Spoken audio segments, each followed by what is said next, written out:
When I was in high school, I really struggled to stay motivated and engaged in my studies. I found myself procrastinating constantly, putting off assignments until the last minute, and then rushing to get them done.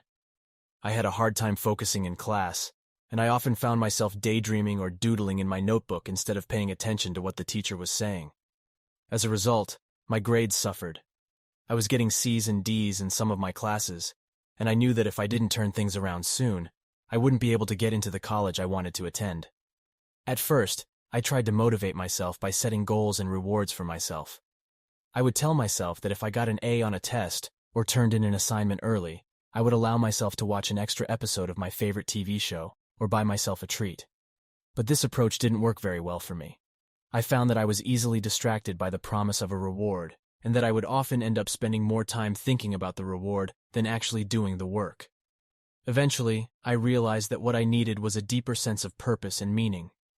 I needed to find a reason to care about my studies, beyond just getting good grades or avoiding punishment. So I started to think about what I was really passionate about. I had always loved reading and writing, and I had a particular interest in history and politics. I started to see my studies as a way to deepen my understanding of the world and to contribute to important conversations about society and culture.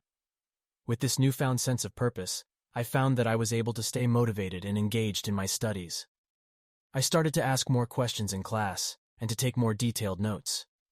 I would spend time outside of class reading and researching on my own, and I even started writing essays and articles on topics that interested me. Slowly but surely, my grades started to improve. I was getting A's and B's in my classes, and I felt more confident and engaged in my studies than I ever had before. Looking back, I realized that the key to my success was finding a sense of purpose and meaning in my studies.